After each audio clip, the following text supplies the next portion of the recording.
В общем, о насущном. В связи с напряженной экономической ситуацией в стране будем делать подборочку за 30 тысяч рублей.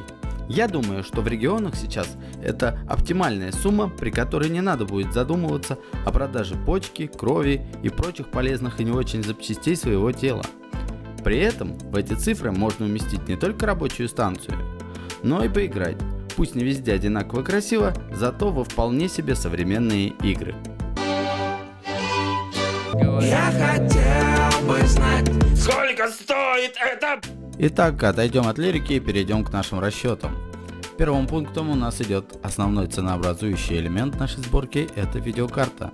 В данном случае это GeForce 1050 Ti фирмы KFA 2, также известный как Galax, на 4 гигабайта.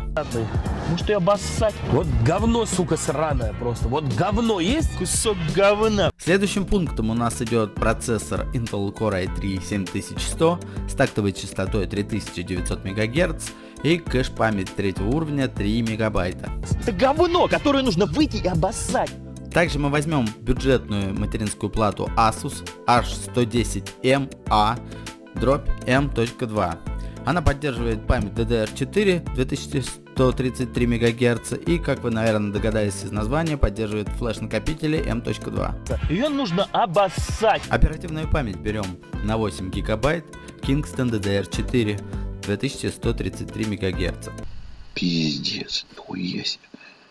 Ебать. Кулер у нас Deepcool Gamax 200T. Он будет иметь значительный запас для нашего процессора. Нихуя не. Слушайте, ребята, это пиздец какой-то. Для подсистемы хранения данных мы будем использовать обычный жесткий диск на 1 терабайт фирмы Seagate. Вот этот звук, вот это ведро с болтами. Следующим пунктом у нас будет корпус, и еще раз напоминаю, при подборе корпуса руководствуйтесь как форм-фактором вашей материнской платы, так и размером слота под видеокарту, если вы не любитель работы с киянкой, с напильником и всем прочим. Я такая же хуйня. И наконец финальный штрих — это блок питания, так как корпус мы покупаем без блока питания, ибо по умолчанию они достаточно хреновые.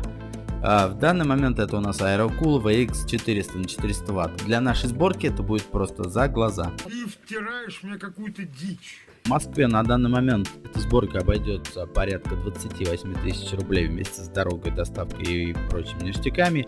По регионам плюс-минус, где-то в районе этих самых 30 тысяч рублей. И по производительности, в принципе, можно несколько тестов посмотреть.